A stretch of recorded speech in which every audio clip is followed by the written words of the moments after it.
Welcome back, everybody. We've got Daryl Hyland here from Rapid7. He's going to tell you a little bit about himself, and then he's going to share with you everything about IoT. Maybe. Right? Maybe. Everything? Well, thank you very much for coming. Hope everyone's having a good day. You can say, yeah, I'm having a good day. Ooh, yeah. Let's have a good time. That's what it's all about. So my presentation is Security of the Internet of Things via Security Research and Vulnerability Analysis. So real quick on me, my name's Daryl Hyland. I am currently the research lead for IoT technology at Rapid7. So what does that mean? Often people think that I live in an isolated dark room hacking shit all day long. Unfortunately, that's not the case. I wish it was, because that's what I like to do. But in this case, I don't. I have to do a lot of other things. I like doing speaking. So anytime I have a chance to talk to people about IoT and cool IoT stuff, at least stuff I think is cool, I love it. I also have to interact with customers, and I also am kind of a knowledge base for our pen test teams that do IoT assessments and pen tests, and often I get engaged in those also. But in my lab, I have a chance to dig into certain areas of research and expand that knowledge within Rapid7 so everyone has good concepts about how to approach IoT and how to affect it. I've been at Rapid7 about 4 years. I've been in security for, oh gosh, I've lost count of the number of years. I'm getting old. But it's a fun job, and hopefully I can share some stuff with you today, and you'll enjoy the presentation. And hopefully everything will go good. Hopefully? Okay, good. So this is my car. So you like that? So it's like IoT hacker. My wife looks at it and goes, what does that mean? I'm like, how many years have I been doing this and you have no clue what I do for a living? She goes, oh, okay, I get it. But everyone in my family is like, IoT, what's that? And then I'm forced to explain it to them. This is the generation that, still has the VCRs going 12, 12, 12. You know how that goes. So, the invasion of IoT. So that's where we're going to start off. So there's this invasion of IoT taking place. That means we're pumping technology into everything. And we're seeing it show up everywhere. I actually brought in a couple devices. Now, I haven't done any hacking on these because I just think they're stupid. So I mean, think about it, You're on the road, driving down the road, and like Mike said in his last presentation, in the future, you're going by the grocery store, and your car goes, hey, do you have any eggs? What's the status of your eggs? Well, now you know. You can tell how many eggs you got in there. So I actually put this in the house, and I used it for a while, just out of curiosity.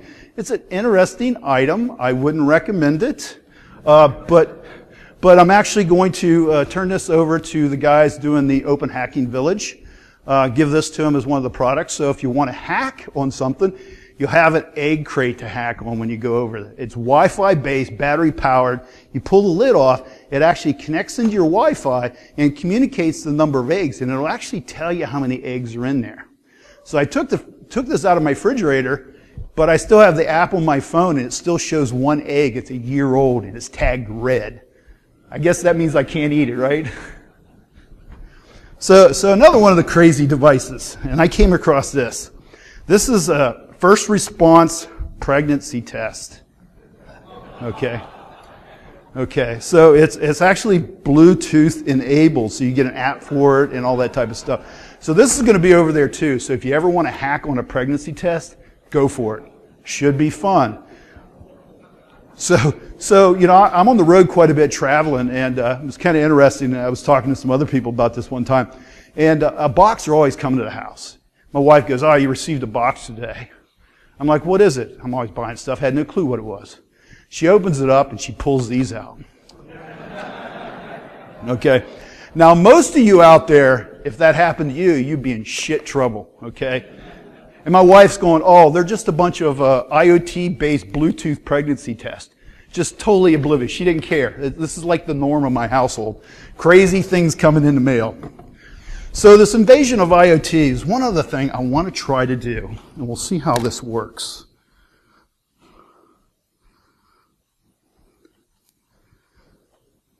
And this usually makes for some interesting findings. So we're going to go ahead and fire up my phone. And I'm running a tool in here called NRF Connect. It's a Nordic product.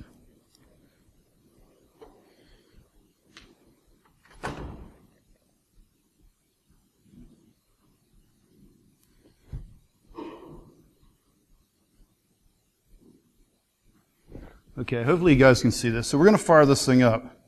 Now remember, we are at a hacker conference.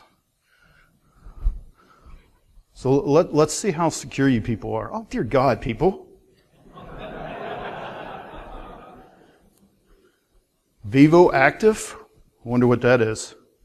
So this is not as bad as normal. I was at a security conference earlier this year, earlier this year, and I fired this thing up. And there was literally thousands of devices in there.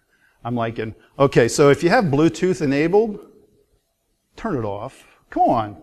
You're at a hacker conference. If I had time, I'd try a few of these out on you guys. But that's on another subject. Ooh, that looks bad.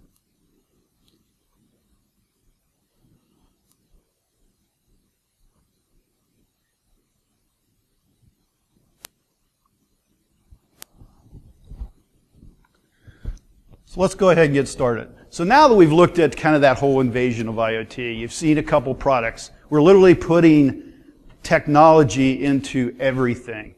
You know, toothbrushes, pregnancy tester, egg crates, refrigerators, TVs, cars. The list goes on and on and on. I actually have a device attached to me right here from my doctor. This is actually a medical device that's actually tracking my blood sugar over a 24-hour period. In this case here, I tried hacking into it. It doesn't appear to be any kind of wireless communication. I think it may be some form of near-field functionality. But my goal is when I go to actually have it read, I'm actually going to take it from the doctor and tear it apart when I get home and see how it works. So let's go ahead and move on. Now, like I said, wearable lighting, heating, ventilation, power management, all of your phones, all the stuff you guys are wearing in this room turned on with Bluetooth enabled, with known Bluetooth vulnerabilities floating around on the internet. This is crazy stuff, and we're being overrun by it. And we have to fix it. We have to approach it. Well, what do? In come the researchers. Security researchers to the rescue. So what we're going to do is we're going to look at several different things. We're going to look at IoT structure, how it works, concepts of it. Then we're going to dig into some of the things I've done, some of the vulnerabilities we found looking at these various products. And then we're going to talk about some just general kind of hardware hacking stuff, because I always think it's fun and it's kind of cool stuff that I like to do when I'm digging into this stuff. So we'll share some of that. So the first thing I want to talk to you about is the IoT ecosystem. If anyone's seen me speak before, they've probably heard this before. And it's important we have an understanding of it. We're often very much driven by the whole idea that this is IoT, this piece of hardware. This is not IoT in its completeness. IoT has its ecosystem. That ecosystem, specifically with consumer products, makes up these areas here. Mobile technology, the hardware, the cloud, the network, and the data. And you can apply this same model to industrial control systems. The mobile may be a human-machine interface type thing that's used to control the data. The cloud may be a data historian type stuff that's actually storing the information. And of course, the embedded technology, which could be gateways, sensors, actuators, things like that. And when we look at this, and the reason why we look at it as the whole ecosystem is that's the only way we can effectively test the environment. We have to understand the entire environment, how all the pieces interact, how they affect all the pieces. You can have the best secure hardware in the world, but if your cloud APIs suck, I'm going to take control of your device and I'm going to steal all your data. And this is something we often find. Cloud APIs are often failing. And some of the reason I think is, you know, when we're dealing with like e-commerce, we see a lot of problems in e-commerce sites, but we see a lot of effort to fix this. And usually authentication mechanisms are often a lot better. But when we get into the IoT ecosystem and start looking at that communication, it's often machine to machine.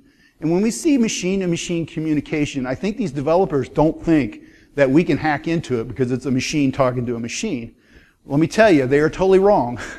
It's quite easy, and often we find serious vulnerabilities here. Same way with mobile applications. Mobile applications used to control the environment. It communicates with the cloud communicates with the hardware typically. If the device goes into a local mode, the mobile application may communicate directly to that device. What is the security on your mobile application? Is it doing encryption right? Is it storing authentication credentials properly or not? These are the issues we need to look at. And then we need to look at how they all impact each other. And by looking at it from this holistic view, we're able to actually make a better determination of the overall security model of any given IoT product. Now, from a testing methodology, I've kind of broken this down into 8 areas. This is what we use in our labs. This is what we use as an organization at Rapid7 when we're approached looking at IoT. And it's basically looking at a functional evaluation. So what's that mean? Exactly what it means. We put the product in use and use it.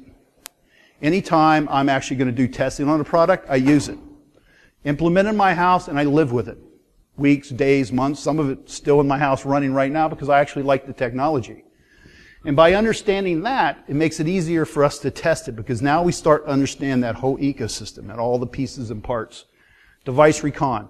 Go out on the internet. Let's find stuff. Let's look at FCC data on a device. Can we get good information from that? Can we get frequencies used for part of the RF communications? Get data sheets on actual parts and components. Can we find vulnerabilities that may be related to a white labeling product that's used within the ecosystem? Then we look at the cloud and web APIs. We do a full assessment of those. Mobile control applications. The mobile applications, we tear the application apart. We debug the applications. We strip them apart, decompress them, decompile them. We look at the actually pieces and parts and how they work. Does it store data correctly? Is it communicating correctly? And then, of course, the network. A lot of these devices expose various footprints on the network. We'll examine those. We'll look at how they communicate. What are those services? How can we interact with those services? Is that communication encrypted or not encrypted through those network services? Can we attack it via that method? Physical hardware inspection. I kind of broke that out from physical device attack because I think it's important when you're looking at the hardware to just stop. Let's not hack the hardware. Let's examine the hardware. Let's look at it. Let's observe it. Let's map it out. How's the board constructed? What are the components of the board? How's it supposed to work? What are the features? What are the functions? Once you have a solid understanding of that hardware's construction and what makes it tick, at that point you can start looking at physical device attacks. UART, firmware extractions, JTAG access, looking at the firmware as part of that also. Can we find, backdoor passwords? Can we find undocumented commands that can be used against the device? And of course, radio RF, to be able to completely examine the RF communication. Is it encrypted properly? Can it be attacked? Can it be replayed? Those type of things are what we want to look at. So let's go ahead and dig into some of the hacking we've done. So we have 3 things I want to talk about today. Telepresence robot. Have you ever seen those little robots that have it looks like an iPad on a Segway? Hopefully a lot of people have seen those. Yeah, they're kind of cool. Turned out that Rapid7 actually had one of those in the office, so I stole it. I had it for like a year. I was thinking, they're not gonna call for it to come back. I'm like, it's mine forever. About a month ago, they're like, Daryl, what did you ever do with that robot? I'm like, damn. Now I gotta ship it back to them. But, and then also a GPS panic button. So this little device right here, it's a panic button. You hit the SOS button and it makes phone calls and stuff. We're going to look at that and some of the issues with that. And then we're going to look at some home IoT hubs. And then outside of that, like I said, we're going to look at some general hacking on hardware, specifically being able to get firmware and looking at chips, flash chips, and embedded multimedia controller stuff. First one I'm going to talk about is the telepresence robot. Some of the things we had here were unauthenticated access, information leakage, and poor Bluetooth pairing. On the Bluetooth pairing, it was kind of interesting. The device was actually an iPad on those things, if you're unfamiliar with it. But instead of it being physically tethered to the actual controller unit, it actually communicates to it via Bluetooth. Thought that was kind of weird. You're physically there and plugged into it. Can't you write some kind of APIs that would actually communicate that way via USB? And the answer is no, they use Bluetooth. So if somebody comes along and says, hey, and shuts the head of the device off and doesn't shut the base off, there's no Bluetooth validation. You can connect straight up to it. So once the head's not connected to it, you can connect to it. And then you can like drive it into walls and run people over with it and crazy shit like that. Of course, you can't see where you're going, but hey, it's all about wrecking the thing, I guess, at that point. So getting at the next thing we want to look at, and I know this is somewhat of an eye chart, but if we look at the URL up here, then we were looking at the cloud APIs. And it turns out when I was monitoring this machine-to-machine communication between the devices, I noticed that it was passing this string right here. And this string right here is an offset. This weird offset is basically a tracking number that constantly changes. If you took this, and what I did was I took the offset number and set it at some astronomically high number, and the system errored out to me and said the highest number in the system is this. Started examining, and what it was actually tracking session data, live session data. So all I had to do was set this at some number, set the limit to 10,000, 20,000, and I can pull back 10 to 20,000 current records of all the robots on the earth actually communicating and their session information, which is what this is. And I covered it up so no one would take a screenshot and like attack our robot. So that was kind of an interesting finding.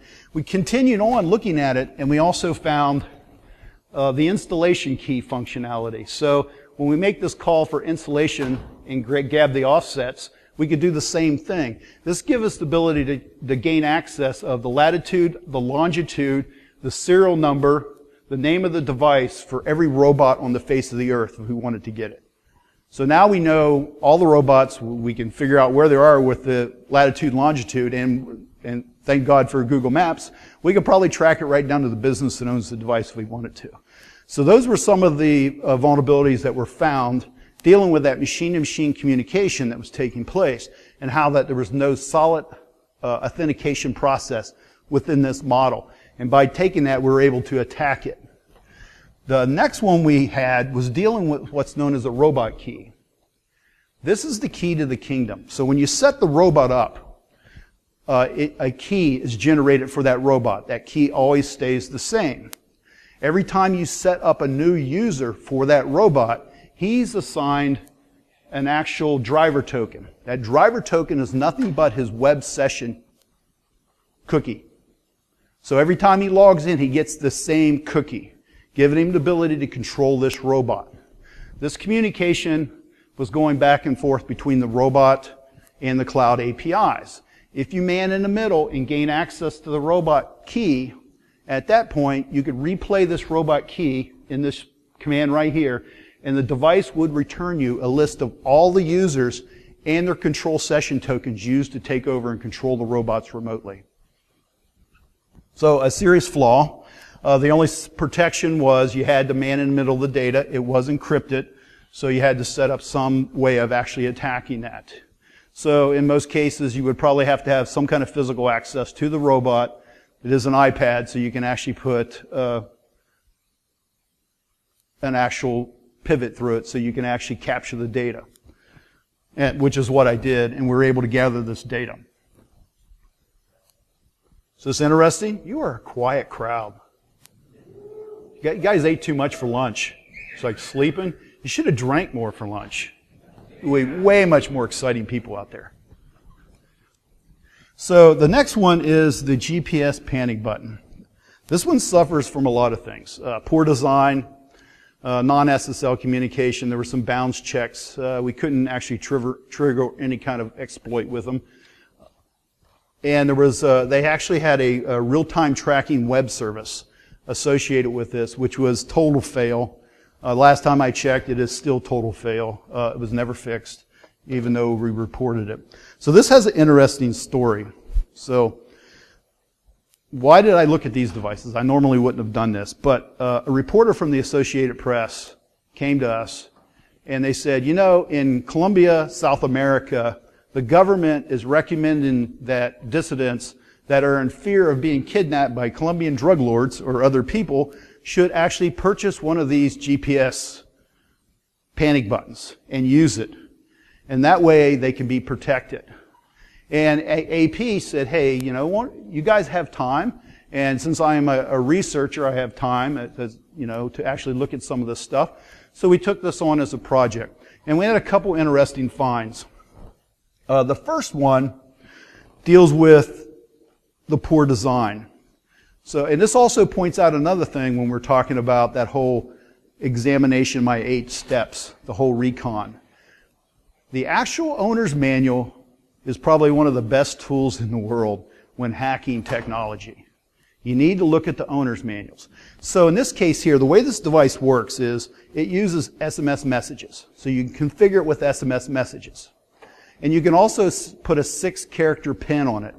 1, 2, 3, 4, 5, 6, I believe is the default, but it allows you to easily change that.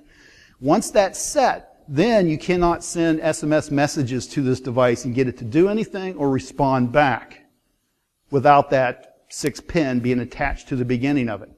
Basically a password. So it's some level of security there, better than actually nothing. There is one command that does allow you to send an SMS message to it. In this particular case, looking at the owner's manual, it comes over here and it says there's 2 commands. One's called reboot and one's called reset. Well, reboot has to have the password, 6-pin password to it, but reset doesn't. So what does reset do? It actually returns the device back to factory defaults. So, you're in Colombia, South America. Colombian drug lord's out to get you. He gets your phone number, ever how he does that. You have this device, so when they show up, you can hit this button and it calls somebody. So when, at least someone knows you've been kidnapped. I think it won't do you much better than that. So he sent a factory reset with an SMS message to this device. It wipes it. At that point, SOS button doesn't do anything. To make matters worse, now the Colombian drug lords can send you an SMS message and it'll respond back with your GPS coordinates. So now they can find you. Not good. Now, getting a phone number was kind of interesting. So I was looking at this device, and I put a password on it, and I said, okay, what if I don't have the phone number, and I want to identify the phone numbers on the device? How do I do it? So I started sending all kinds of SMS messages. I sent thousands, tens of thousands of SMS messages to this device in an attempt to figure out, can I get this thing to respond back to me even if it has a password set on it? Couldn't find one, so I pulled the firmware off the device. It has a little 8-pin flash chip. Opened it up, pulled the firmware off the device, started looking through that, and I found another command called reboot. It was reboot all uppercase with an exclamation point on it. So I sent that to it, and it actually responded back with a format error. So literally with SMS messages, you know if a certain city people are using these devices, it would not be hard to figure out what the standard carrier phone number ranges are. You can send SMS messages with the reboot command and actually identify all of these devices that are actually being used within a phone range. Not a serious problem, but it gives you the ability to identify a device remotely. And now that you have the reset, you can basically reset everyone's and pull their SMSs and hunt them all down. Whatever thrills you. So the bounds check issue was kind of interesting. So we were looking at sending SMS messages device, and we found that, and this is the command. So you send the command called A1. That'll set the first phone number, A2, the second, A3. Is it A? Yeah, no. It's A1, B2, B1, C1, so you can set up the multiple phone numbers. I found out the bounds check, if you send a set command and overwrite the first one, and you put it long enough, you can end up overwriting the second one. Now, I did step through it trying to find a way, could I actually overwrite something in memory or actually overwrite some of the firmware? I wasn't able to do that, but I did have one that did overwrite something that basically bricked the device, and I had to do a factory reset to recover it. But an example of a bounds check issue that can be done through SMS messages. In this case, it didn't lead to some level of exploit, but a good example of those type of issues in a product. So then moving on to their real-time tracking system. This is a real tragedy, to be honest with you. So as you see over here, you have this user ID. It's just a serial number. So you set up an account, you get the next one in line. No authentication, you can query this. So what you can do here is you can actually walk through and identify every one of the devices in the entire system, giving the ability to get the user tracker ID. Tracker ID and IMEI number will be in here. So you get the IMEI number, which is critical. I mean, if you know anything about the phone hacking and phone attacks, that is the identifier of the actual phone device. No authentication is required to be able to do that. You just put this in there and you get the information. Last time I checked, which was like 3 months ago, this vulnerability still exists and hasn't been fixed. We also found out that the device for the real-time tracking system will constantly ping out to the real-time tracking system over port 5050, totally unencrypted. All of this information here, it'll send out the IMEI number, and it'll also send out GPS data. So I tested to see if this could be poisoned. I'm in Dayton, Ohio. So I wrote a program and fed it some data to actually poison this, and actually made my device jump to Moscow, giving me the ability to actually poison the data and make the GPS data on the device or in the real-time tracker no good. These devices also are white labeled. There's a number of vendors selling these, products selling these, and there's also a product that they produce that's used for tracking trucks, shipping and truck like that, go underneath the dash. That system also utilizes the real-time online tracking system, which is totally flawed in this case. I wish they'd fix it. Now, to be honest, and not to be bashing the manufacturer, they were quite dealing with this product. Forget the real-time tracking. That is another problem. What they said to me was, this product was not designed to protect people that are in danger of being kidnapped or murdered. This product is something you give to your grandmother who has Alzheimer's, who may wander off. And if you look at it from that perspective, the threat vector goes way down, and the device doesn't seem quite as bad anymore. So we often need to take, when we're looking at IoT, instead of instantly panicking when we find these vulnerabilities or issues, and think about what its intent and what its purpose is, and really do a real risk assessment. In the case of Colombia, South America, dissidents in danger of being kidnapped, this product is no good. For your grandmother or for your child to have something that they could use, the risk level goes way down, and it's probably a perfect product for that environment. Just don't use the real-time tracker. So moving from there, I want to jump over into home IoT hubs. And this is dealing with the Insteon and the Wink 2. Anyone have the Wink 2 or Insteon? Oh, come on. These people, one person? So what do you have? You have the Wink? You have the Insteon? Okay. No, I'm sorry. No, I'm joking. Yes? Oh, cool. There you go. You have both of those over there. You can hack on them. So please do so. So in this case here, some of the issues we found were kind of interesting, and mostly were within the mobile application, at least to the level of testing that we got finished up. Lack of mobile app encryption, weak OAuth management, and no RF encryption, which is critical.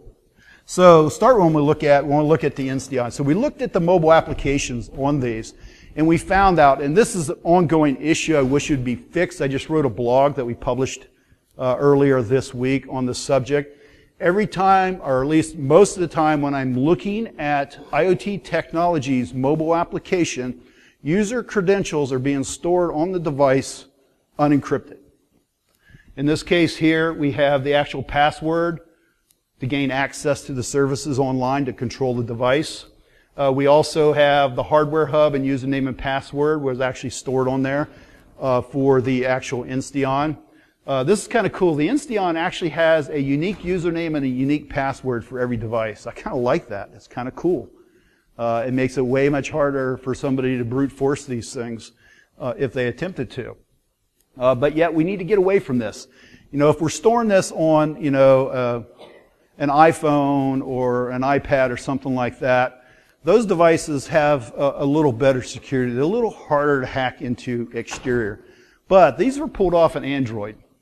And in the world of Android, the security sucks, okay? So, you know, you lose your phone. If anyone wants to get all the data off your phone, most of the time they're going to be able to do it. Fairly simple.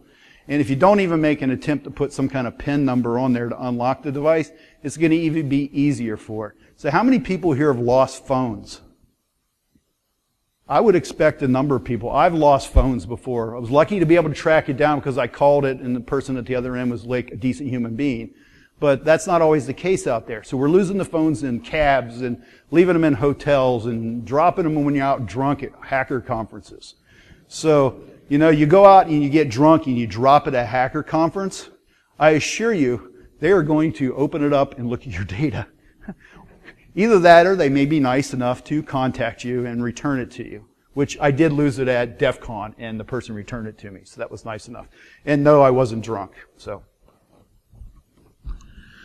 the next one we want to look at is the Wink 2. Again, unencrypted storage of credentials. In this case, this is your OAuth token. So your OAuth token obviously controls access to your accounts. These OAuth tokens stay valid for a long time. Typically on IoT technology, when you log on with these accounts, you don't log off and then log on and then log off and log on every time you want to use your IoT technology. You stay logged on your phone. So those accounts stay good. These typically stay good here. So to make matters worse, it turns out that when you take the Wink 2 and let's say you lose your device and you go, oh, I better change my password, pay attention when you change your password. It'll prompt you. It'll say, do you want to log out all users? So that means, do you want to log out everyone in your family that has access? And what is most people going to say? No, I just want to log out my account, right? I'm the one that lost my phone. That will not work. It will not expire your OAuth token, period. And it will stay good for at least up to 30 days, even though you change your password. You change your password a dozen times. That old OAuth token is going to stay valid. And if the person hacks your phone or gets your phone and gets that off of it, it's going to stay valid past the 30 days for as long as they continue to actually use that particular OAuth token. So it makes this attack way much more risky.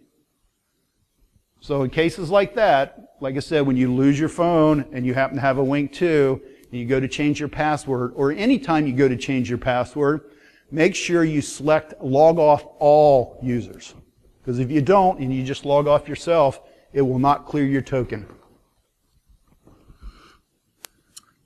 So then we got over to the Insteon and started looking at the Insteon's RF communication. And we used GNU Radio Companion, and I was able to capture this and literally replay it. This here happens to be, I believe this one may be the replay of a light bulb being turned on and off. Well, it turns out that, and I have some more information on it, but it turns out in this particular case, they actually publish a white paper on the product. Turns out they do not encrypt their RF communication. It's 915 megahertz frequency shift keying is what it uses. And they don't actually, like I said, they do not actually encrypt it. But if you look at the white paper, they say their protocol is capable of carrying encrypted data. So if you write something for the Insteon protocol, you can actually encrypt the data. And then in that same statement, they also mention that they recommend that to be used on security devices like garage door openers. So I said, okay, fine. I went out and bought one of their garage door opener devices. Turns out they don't encrypt it either on their own device. So think about that when you're using this protocol. You can easily capture anything that's being run off the Insteon protocol and replay it. And it's easy. I mean, if I can bring up GNU Radio and actually make it work, anybody can. Okay, so that's something to think about.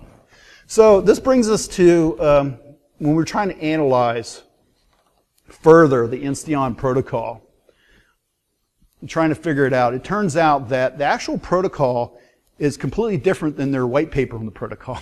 So what they're doing and what their white paper is saying are completely two different things. So trying to actually decode the protocol is really, really difficult, if not impossible. So I started thinking, well, how do I get that data? Well, it turns out, and this method works pretty good, when you're dealing with multi-frequency chips like the MRF49XA, which is a multi-frequency chip. It can cover multiple within the ISM bands. It has to be configured or programmed. So what we do is, this is the PIC16 F688 chip, and we actually tapped into the SPI communication line to the chip, and we power it up. And during the power up, we're actually able to capture all of the SPI, the commands going over SPI that actually configure that chip from the processor. And then we can take that data to the actual data sheets. This is the actual data. That's not all of them. There was like 4 or 5 other points. But you go in here and you can map out each and every configuration setting. What's the center frequency? What's the offset frequencies? The offsets would be each peak of the frequency shift key. How far is that from center? Their white paper actually says it's 60 kilohertz, but it's actually 75 kilohertz. So if you're trying to decode something, that's going to make a big difference in trying to decode. It makes it impossible to do that. And this will actually map out the entire chip. So this is really an effective method for identifying how a chip's configured and being able to build an attack or build a way to decode it. So I did not go through decoding it. Little recon, I found this gentleman, Peter Shipley. Look at this presentation. He did one bang-up job actually decoding the Insteon protocol. So it's kind of impressive. It's called the false security and deceptive documentation.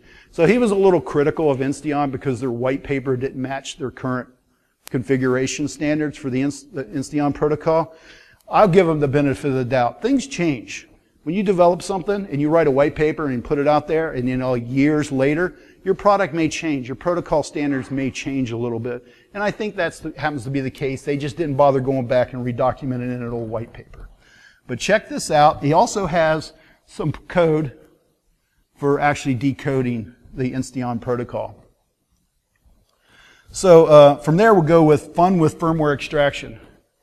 So looking at this picture here, it was this is actually my hand, and yes, that is me taking a chisel to a chip. So this chip happened to be a processor that we were wanting to gain access to the flash on board. And we weren't sure whether the no read bit had been set on the flash memory area. We thought maybe that our tools were having issues because of its in-circuit nature and how the device was designed. So we thought we'll pull the chip off, we'll fire it up in its own environment, isolate it, we'll give it the voltage frequency, whatever we need, and then we'll actually try to read the flash externally. So I desoldered all of the runs on this thing, and it wouldn't move. Turned out that they had epoxied it to the board, so I had to use a chisel to knock it off the board.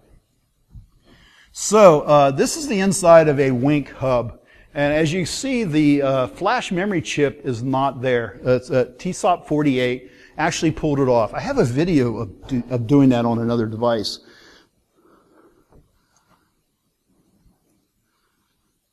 I want to show you. For people that haven't removed chips, I'm a big fan of when you're actually going to read memory chips, doing it in circuit is often a total nightmare and things can go really bad. I've fried boards, damaged things and stuff like that. And the best thing to do is improve your soldering skills. Just remove the chip. It's way much easier to tap into it, read everything, get the data, and then put it back into service. So in this case here, this particular device, I'm not going to say what it is, but so has anyone ever desoldered large chips like this?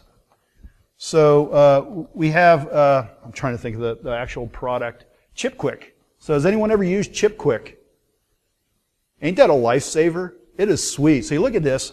So we actually put solder flux on there, and we sell this ChipQuick. This ChipQuick is a very low temperature solder that'll actually stay liquid for longer.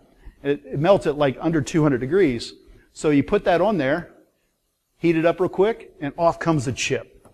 And then you can easily clean it up, read it, and if you go to put it back on, that is not that complicated either. Go out on YouTube and search for drag solder technique. There's a number of videos out there. I'm not going to show you me doing it. There's people like a lot better at it. But it's not that hard, and I was able to actually do that to put these devices back into service.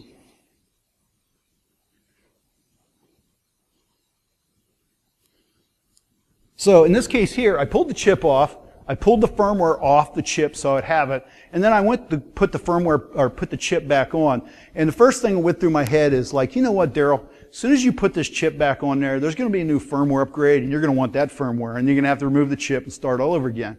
So I went out on eBay, and I found these little sockets, clamshell sockets, and was able to actually solder that to the board. Now this is a little more difficult, so if you're familiar with most chips, they have these gull wings that stick out, and they're very easy to solder on. This thing did not.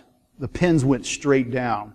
So drag soldered, it was way much more difficult, but I was able to do it. It took me about 30 minutes to do it because I had some solder bridges and had to clean it up a couple times to get it working properly. But yet it's doable, and if I could do it, you could do it also. Now, I'll be honest with you, I'm blind. I'm like totally freaking blind. So I use a microscope. It makes life way much easier. You can pick up some really cheap microscopes out there that work really good. AmpScope has one for like $185 or something like that I've used for a number of years. The one I have now is like a monster, trinocular with all kinds of crazy stuff on it, so I can cut videos and stuff like that when I'm working. And it goes up to 90 power, but you rarely need anything above 10 or 20 power. And they work really good, and it makes this job way much easier. So then we get over to this firmware extraction on embedded multimedia controllers. So everyone in here has a cell phone on them, has an embedded multimedia controller. All your cell phones have these. But I'm starting to see more of these devices show up in IoT. They need to have more storage. They want to have more memory. They want to be able to have areas that can be written several times. And the small flash chips won't do that properly. Thus, in comes the embedded multimedia controller. The cool thing with these things, and we're going to show an example here in just a minute. But the way you get to these, since they are BGA ball grid arrays, the only way to get to them is pull the chip. First time. Once you pull the chip, there's a thing called an ISP, in-circuit programmer connections on the board. That'll be 5 pins that you have to trace out from underneath. And then on the next board, you can tap into those with an ISP eMMC reader device and pull the memory or read the memory live right there. But when you pull these off, it's kind of cool. Where's the guy from the, yeah, you want to bring it up here? So let's see if we can show this.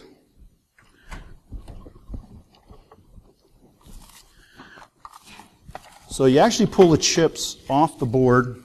You can go ahead and unplug it and see if you can get that up there. That's not the HDMI one.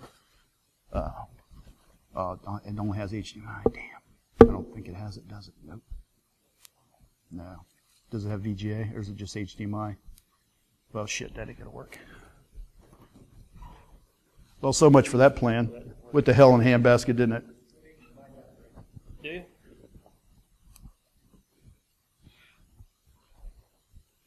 So what this is you pull these chips, multimedia controller chips out, and you can buy these. They come out of you can get various quality of these things, like $95. There's like 4 standard BGA types, so you get 4 different types of devices like this, and it's just a clamshell. So you pull the chip off, you clean it off, you drop it in here, and this one happens to be coming up. Yep.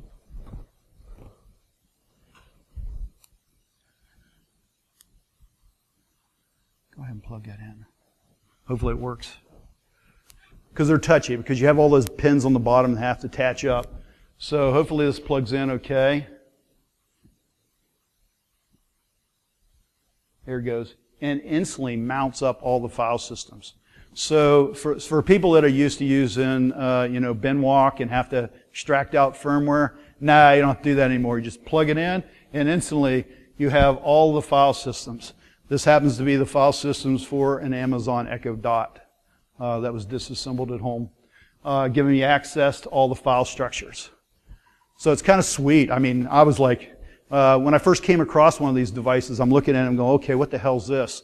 Start doing some research out there, and it turns out that there's a lot of information dealing with phone systems out there. Not a lot talking about IoT type technology. But it's embedded multimedia controller is an embedded multimedia controller. So in that case there, instantly, you plug it in, you have access to all the code on the device. Now the big question is, you got to get it back together, right? Right. So that I just got my hot air or IR reflow oven just showed up before I headed out here. So when I get back this weekend on one of the devices, from an attack perspective, I have UART access to the board, but I don't have the passwords. We actually pulled the chip and gained access to all that data, but we were never able to crack the password. Apparently, it's pretty good.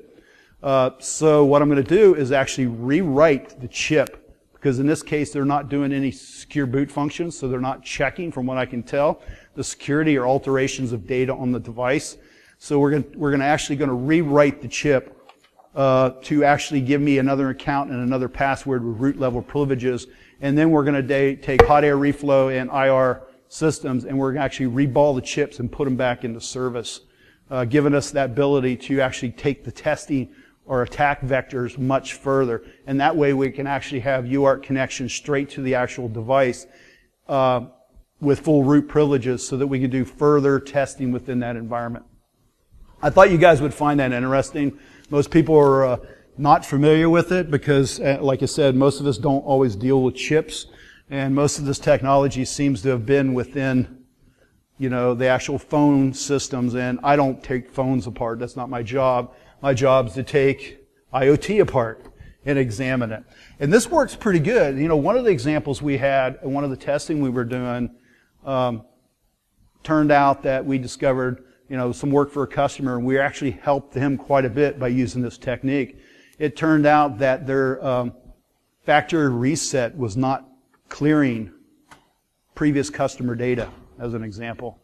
So now we're able to actually help a manufacturer discover where he had problems by being able to pull these chips and gain access to this data within the environment to make that determination. Now they can go back and fix their product so it's more secure for us.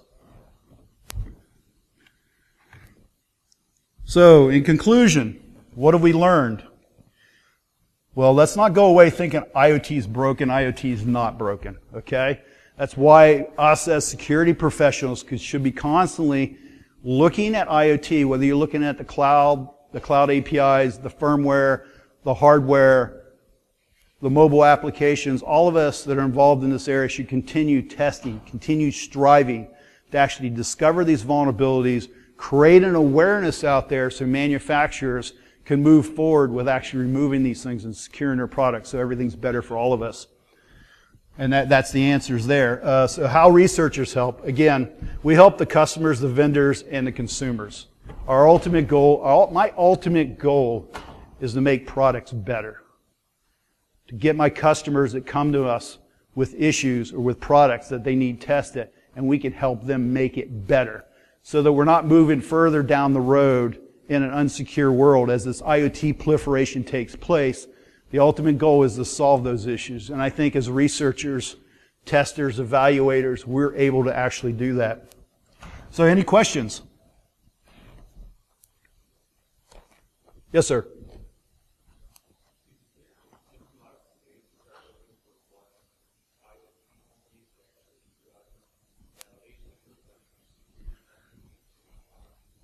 Yeah, the question was there any centralized space where you can check to see if companies have actually done any testing of their products, correct? Unfortunately, no, there's not. Typically, I think companies now as an industry, organizations, corporations, and you're looking at purchasing IoT to bring it into your environment, those are the questions to ask. When you go to that vendor, I always tell everyone there's at least two questions you must ask. One is, how does your product patch? Does it receive regular updates, and can they be done over the air? Do I have control, or are they automated? Or can I do either one of those? That needs to be considered, because think about it. Okay? One of our biggest problems in the IoT world is not vulnerabilities. If you think, they need to solve all the vulnerabilities, you need to go talk to Microsoft. Because, at Special Tuesday every month, I get a whole list of them. So what did Microsoft do to solve the problem? They created a patch management solution, a patching environment, so they can regularly patch security vulnerabilities. That's what we should expect from IoT manufacturers, at a minimum. And the second thing on that is, have they had independent testing done on their products? And I think that's critical. I think it's important for companies that are producing IoT technology to, if they're not big enough and have a really strong in-house testing capability, which most of them do not, they should have independent testing done. I think that will help validate and remove at least most of this simple problems. Now, obviously, if you're in Mike's presentation with the example that he gave with the back doors on the firmware, the time and effort it takes to go that deep in the firmware is very complex. And a lot of times when I deal with customers, my first question is, when they start talking, that is, do you own the firmware? And if the answer is yes, then let us do a code review of it, of the source code. It's way much easier to find those issues in the source code than it is in the firmware. In your case, they didn't have that level of control. But that may be needing to be done either too. If they're dealing with products that are sourced offshore or something like that, they need to have those type of level of testing done on their products and prove that their products are secure before we as corporations consider purchasing them. Any other questions? Yes, sir.